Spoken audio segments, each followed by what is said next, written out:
Hi guys, Jebale, hello, Nangadev, boa tarde. I am Dr. Marcelini Dabo, a PhD on control systems.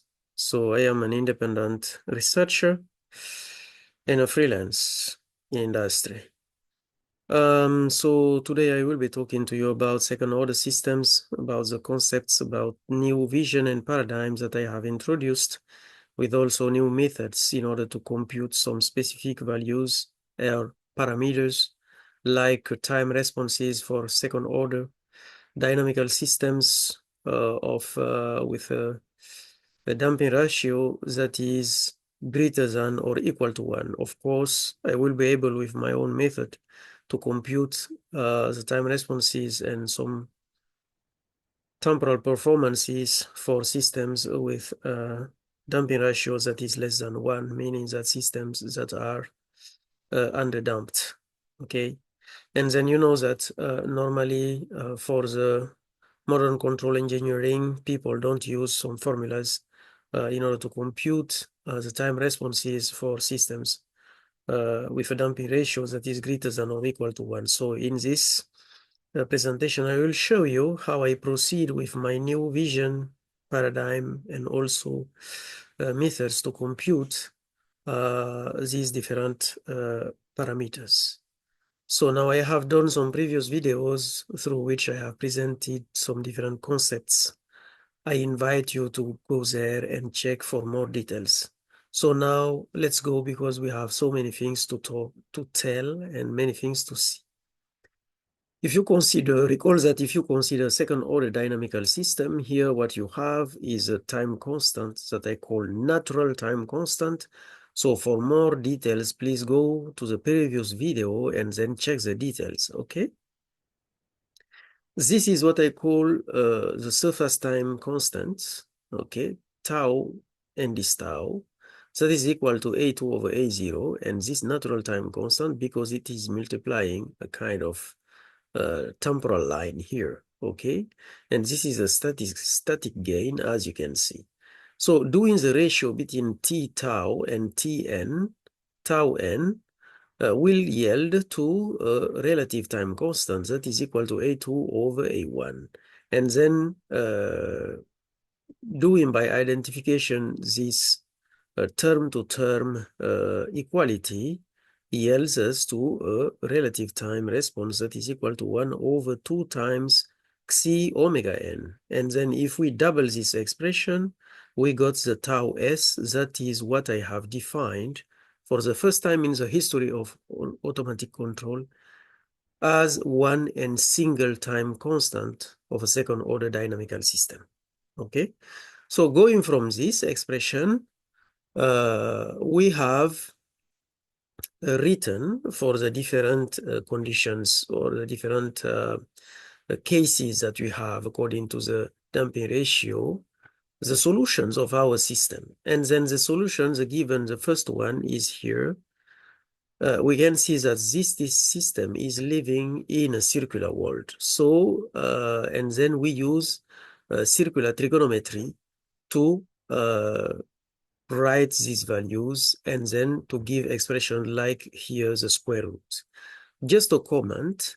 So the famous theorem that people talk about, like Pythagoras theorem, is not the Pythagoras theorem because Black African priests in Kemet and ancient Egypt knew this theorem 1,000 years at least before the birth of Pythagoras, who has spent 22 years in Egypt, where he has been taught by many priests in African temples in Kemet, okay? So when Xi is equal to 1, the S that A is living in a linear space with always this envelope that is an exponential, okay?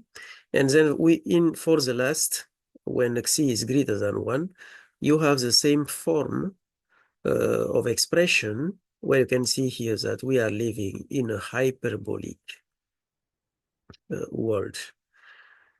If you look at deeper and you take the time to contemplate these results, just notice that most of the time, this expression, this last expression, is written as a sum of exponentials.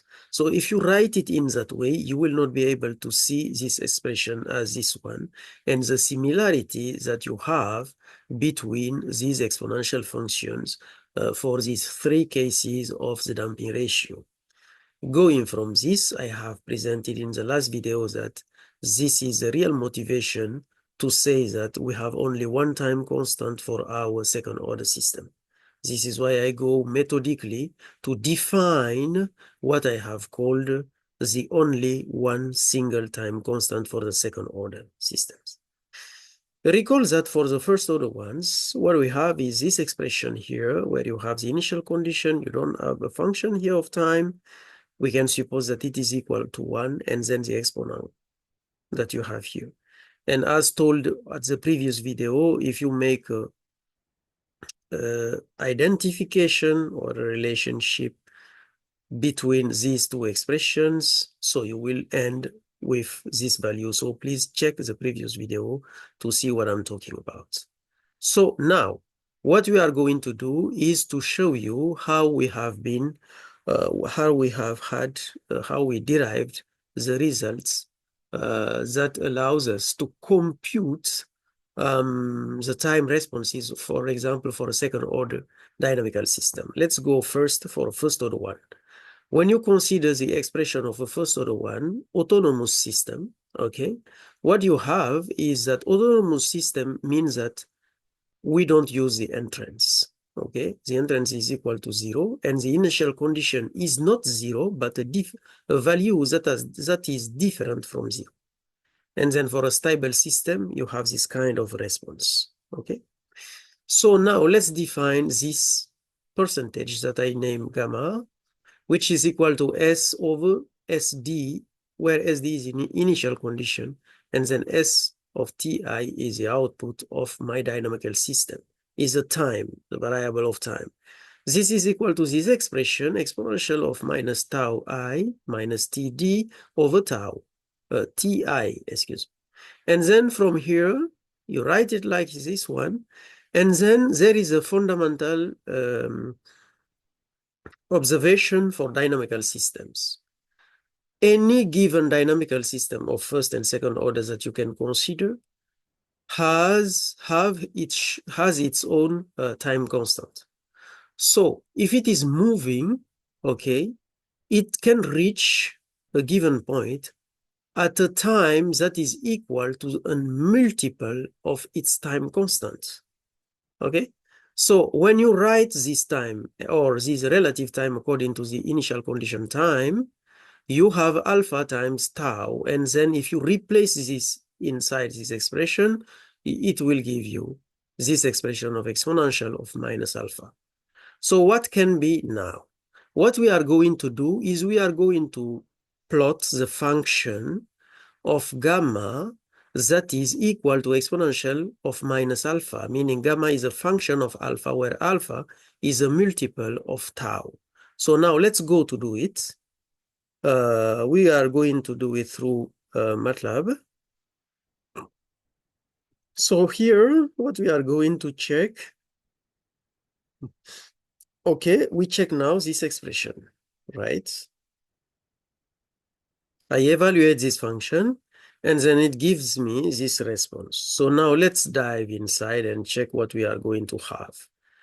For example, they say to you that if you are looking for a time constant, okay, of a first order dynamical system, what you should do to check this is that you position yourself at around 37% of the initial condition for an autonomous system, and then from here, what you do, you can directly read your time constant. So this is what we are trying to do, because if the time is equal to the time constant, what we have here is the value that is equal to 1, alpha is equal to 1, okay?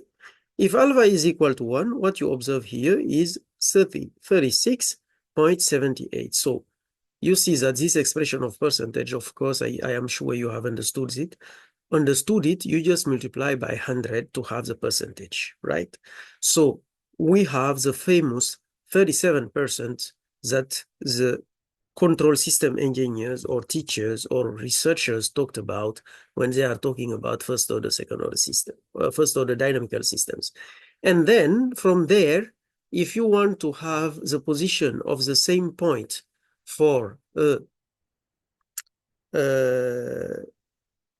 initial response, you will just take the complement at 100%, and then you will have this, right? Okay, so now let's go for 95%. Normally, we're supposed to have the alpha that is equal to 3, because when the time reaches 95% or 5% for an autonomous system, you will have alpha equals to 3, okay? So let's position ourselves to 5% here.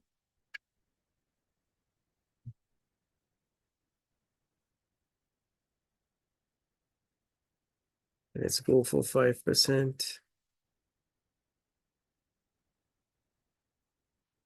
So by doing so, you have 2.9958. 2.9958. This is what we have as a multiple of our time constant. So let's position ourselves to 99%, meaning that we will have only 1%. Let's try to reach that 1%. 1%. I'm going very far. Let me come back here. Just come back again a bit, and then okay. So now we are trying to reach that 1%, okay? And then, so here it is. Our coefficient is equal to 4.6. Normally, when we talk about this in control systems, we say that we are at 5 around, the coefficient is 5 tau when we reach is 99%. So this is, I wanted you to see that it is an approximation, but the real value, it's as you can see here, around 4.6, okay? Not 5, not 5. The coefficient is not equal to 5 in reality. So now let's go for 90% or 10%. If you go for 10%, we will see that we reach 2.3 tau for the time response. Okay. As you can see, we start every time from 0. But if we started, for example, at 1, this value here will correspond to t minus 1.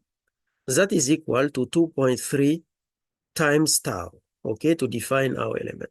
So you can see that this is the expression that I wanted to show you, the different results that people know for control systems. So now let's do something. Here, if you remember, is the value of the coefficient that we had when we were talking about the response at 95%. Let's now imagine that we are looking for the rise time, okay? Or for the fall time because the initial condition is greater than this equilibrium. If we consider 2 points, that is the first one here, the second one here, and then we consider the second one is J, the first one is I, or just talk about T1 and T2, we have T2 minus TD, that is the first, and then minus T1 plus TD, and then the TDs will simplify themselves, and then you have T2 minus T1, that is equal to the first alpha of alpha 2 tau minus alpha 1 tau, because the expressions are equivalent. And then you will have alpha 2 minus alpha 1 times tau. This is how you compute the rise time of your system. So now let's check here. And then from here, we compute the rise time of our given system. So it is 2.9957 minus 0.0513. Let's go. So we have this answer, minus 0.05, we say 1 513, okay? 513, that is correct here, and it brings us to a rise time that has a coefficient 2.9445. Against here, 299.55 for the time response at 5%, and then for the rise time or fall time from 95% of the initial condition to 5% of the same initial condition. You can see that if you just stop at the first value here, you have the approximation that is equal to 3. So meaning that the rise time at 5% is equal to the time response at 5% is equal to the fall time from 95% of the initial condition to 5% of the same initial condition. And then from there, what we can see is that if you look at this table that is resuming the things, you can see that here, the time response at 10% is what I have showed you.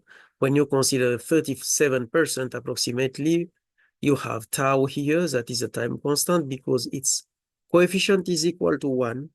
And then here, when you consider the 99%, you have 4.6.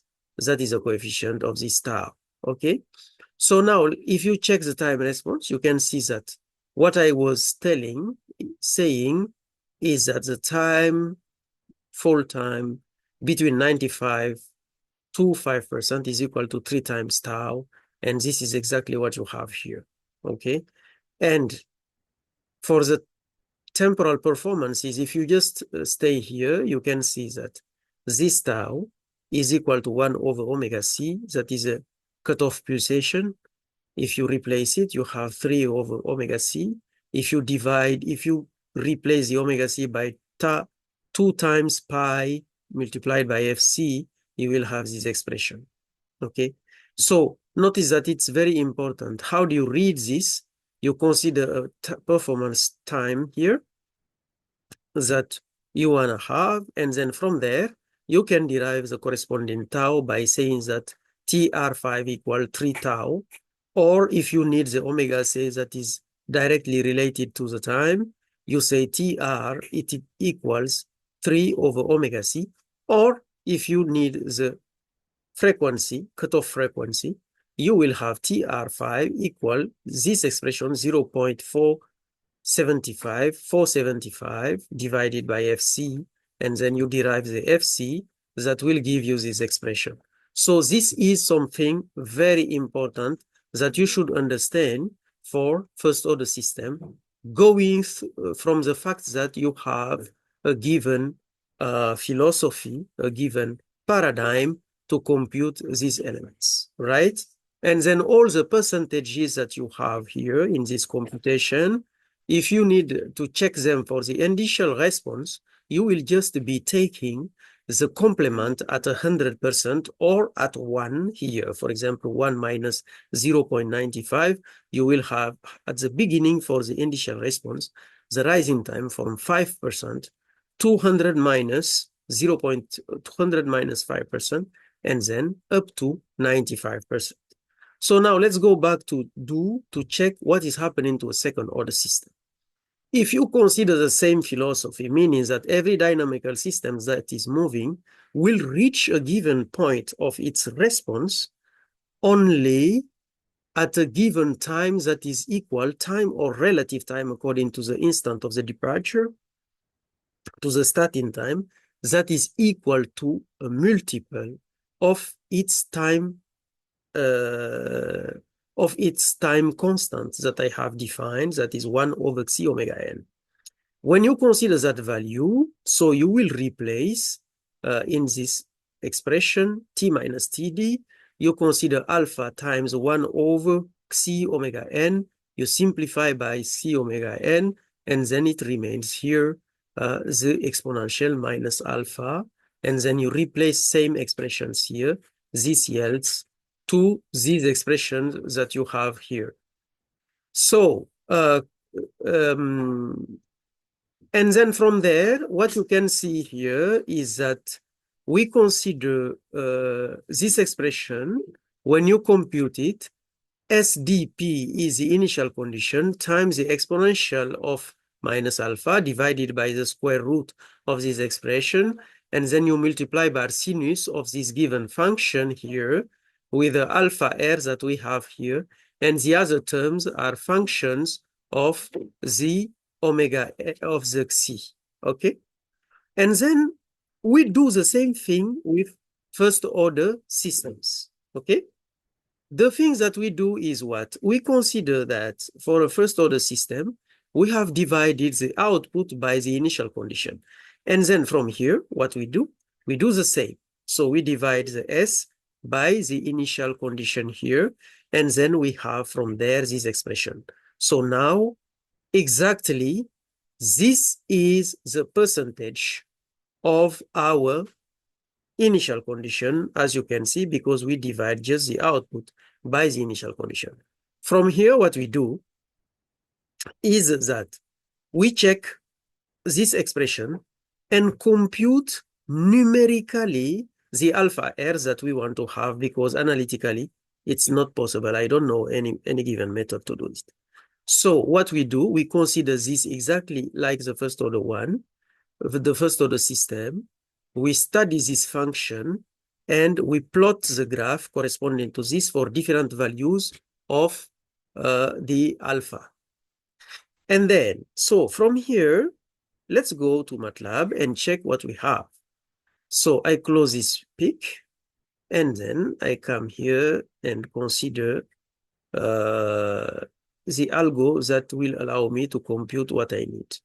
If we go and take 0.7 here, okay, let's compute it for 0.7. So for this value that is equal to 0.7, what we consider, let's go and check first what we have for the alpha equals to 1, meaning that at which given percentage that we should position ourselves to reach the value of alpha equals 1, meaning exactly the same value of the time constant that is defined. Here, alpha is equal to 1. This means that the percentage is around 50%. And it will be the same for xi equals 0.7, the damping ratio. It will be the same for also the initial response, okay? So this result is exactly what we have. We consider it, okay, 1 over xi times omega n. And then this 1 over xi is what we're going to have here. So the time response, how will we derive it? We will just consider 1 over xi, because remember the definition is 1 over xi times omega n. So we take 1 over xi, 1 over 0.7. This is a constant that we will be using to compute the time constant of our system, okay? For a system with a damping ratio that is equal to 0.7. So let's go to check what we will have for this value. I have given it somewhere. That is here. Okay, I have put here 1 over xi. So to compute the tau, I could directly use this coefficient that I would be dividing by the natural pulsation that is here. Okay, so now let's check for the time response at 90%, for example. If we come here, we check the time response at around, let's say, 90% of the equilibrium or 10% of the initial condition, okay? So putting ourselves at this position, it gives us a constant that is equal to 1.8417. And then this value, we will divide it by 0.7. Sorry. And then this gives us this value that is 2.63.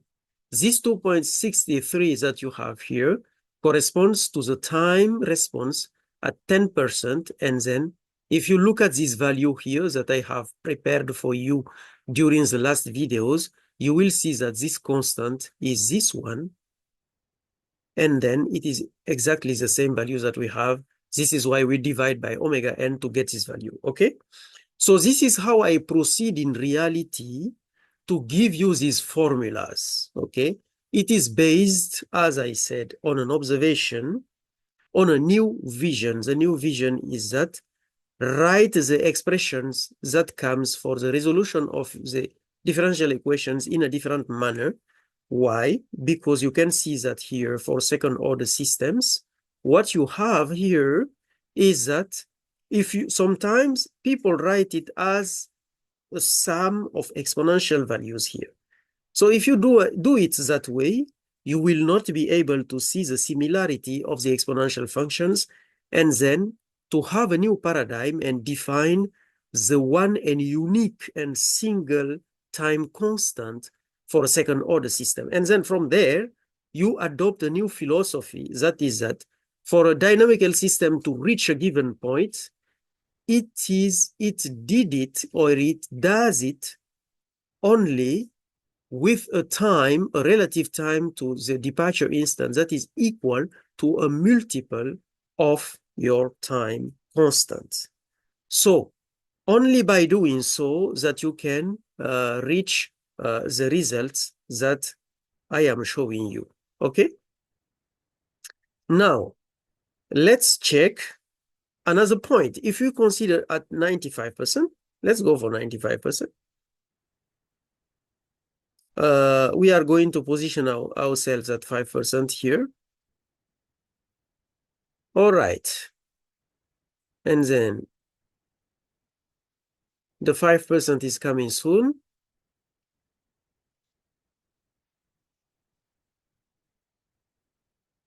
Okay, so we consider that we have reached the good point. Remember, this is the alpha, and the definition for this corresponding time when we plot at the other when we plot a graph of our function, we will be having 2.029 here divided by xc times omega. So if we just divide this expression by xc, we will have the following. Just consider and take 2.0298 that we divide to 0.7, and it gives us 2.9. So this 2.9 is the expression that we have to divide, okay, to find our expression at 5%. This is exactly what you have here as expression, okay? We divide it by omega, of course, in order to have the time response as a given value, okay? So in the previous video, in French, I did not give example to compute this, but now let us just consider a given point. Let's say we are going to compute the value of our response dynamical systems. Let's fix it, for example, at 0.7. And then after doing so, we try to compute the value at a given percentage. Let's say we're going to take 25%. Okay? 25% will mean at 75%, just to show you that it is possible to derive at any given percentage that you want. Okay? Let's go and try. So here, this is 25%. And then the coefficient at the 25% should be equal to 1.4508, okay, that I will be dividing by 0.7, and this will give you this, okay? So the time response that I should have at 25% should be equal to 2.0, the coefficient at 25%, of 25% divided by the omega n. This is what I should have, right? So let's just write it like this and then put a full stop here. We will see it later, okay? So there is no omega n given here. You understand why? So this is an example. So the damping ratio that we should be having is this one. The omega, we don't know it because I'm going to do a simulation for you to show you how things go. And then recall that we will be using this formula in order to derive, to calculate first the time response theoretically, and then after we check it by simulation coming from the graph, okay? Let's go. So let's say that we start with a C that is equal to 0.7. And then here we will have an autonomous system. So let's just consider this expression.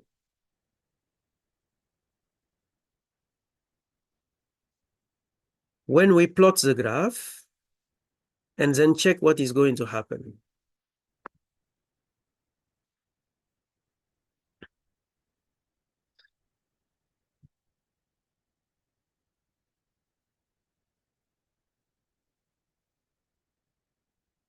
So the graph is here.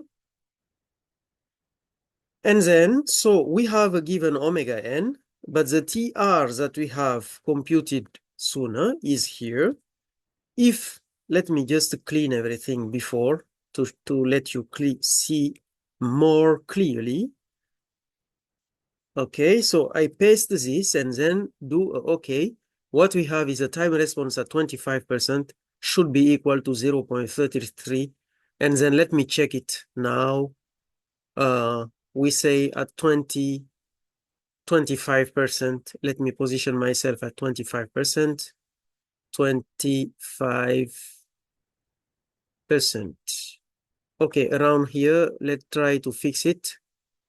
So here we are at around 25%. Look at the expression of X. So here the plotting is a plot of the results of simulation, okay, that are done here with the Simulink, the corresponding Simulink of a second order system that we have here, okay? And then to see more details about this simulation, please check the previous videos where you will see how I explain these things, okay? And then also I add upon it the expression, mathematical expressions that I have derived from this kind, that I have computed from this kind of dynamics. And then from there, you can see that the model, mathematical model written and presented is correct. I'm talking about this expression. And then also, because it is following this simulation results. So you have here, this is according to time, and then you have the time response that is equal to 0.3313 as you can have it here. This is what I wanted to show you. You can consider any given value. To know this value, let's position ourselves here. For example, at a percentage of, let's say here, let's try to take something that is just, let's say 43%, okay? Normally, the time response should be 0.2543. So now, the time response at 43, for example, 0.189, this is a percentage, let's say, is equal to 0.25 and 43. Okay? So, this is what we have. Okay? So let's now go and try to compute it theoretically. How to proceed? We are going to consider this. Okay. Let's consider this, how to compute it. I come back here, I consider this 0.7, and then I plot again this curve. And from this, what we have, we check the percentage at, we said it is equal to this 43,0,189. So 43,0. Let's check.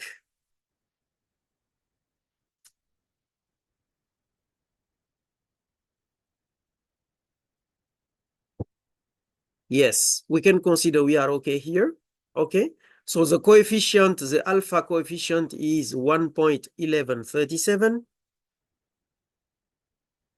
1.1137. This is a coefficient that we have. We should divide it by 0.7. This is our coefficient that we will be using. And for this coefficient now, we should divide this coefficient by the omega n. Okay, so we say ans divided by the omega n that have been computed. And then we have the time response that is equal to this.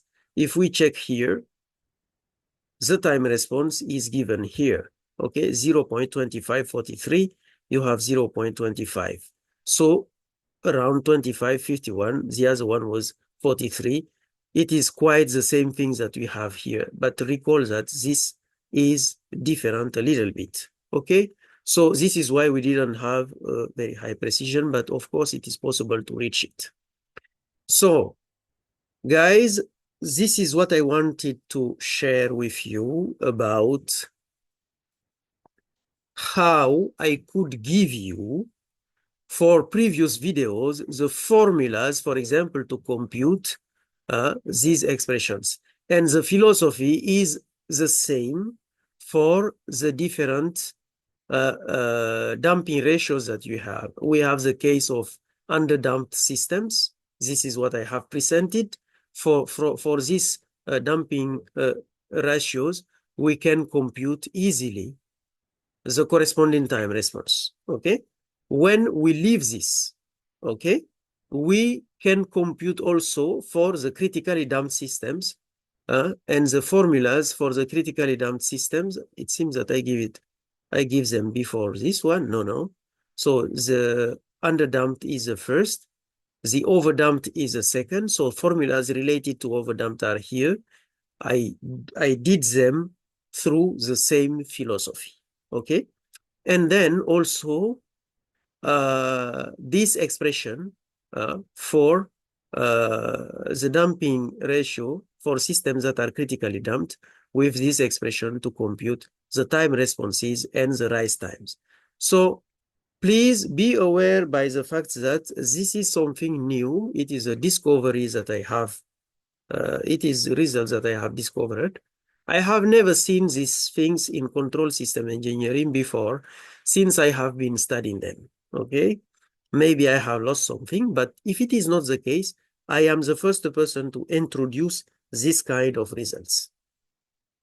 To see that first, it is possible to write results of second order systems like this. This part is living in the circular world, trigonometric, circular trigonometry. This part is living in a hyperbolic world. You use hyperbolic trigonometry. And these systems, okay, with the related to the damping ratio always, this system is living in a linear space. And then from here, if you observe wisely, you can see that they have the similar exponential function. And from this exponential function, you can define, as for a first order system, a single and unique time constant for any given second order system. Just recall that in the case of the automatic control systems, until today, the result that people give is that when the system has a damping ratio that is less than 1, you have two time constants that are complex conjugated. Here, for this xi equal 1, the poles are double, the time constants are double. Here, and then for the last case, the time constants are just two reals. But you have, with this approach, you have different cases. And if you have to check a result, you don't even know sometimes where you should put something like a time constant to give it a physical value, or to have something that is that will allow you to go further in your temporal approach of analysis. You just check it in that way, and according to me, I haven't been satisfied by these results. This is why I tried to find something, and finally, by the grace of God, I thank the Holy Spirit in the name of Jesus Christ, my only Savior and Protector, for these results that the Holy Spirit have revealed me. And I dive through, and finally, I share these results with you.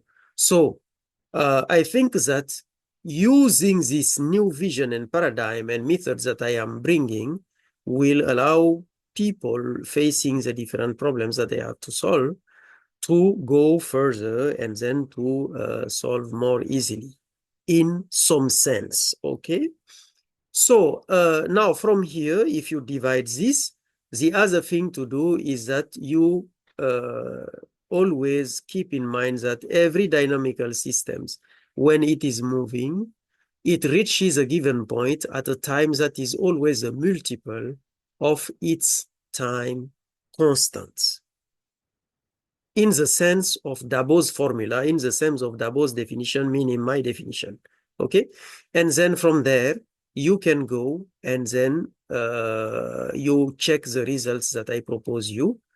Like, for example, to compute the alpha that you will have.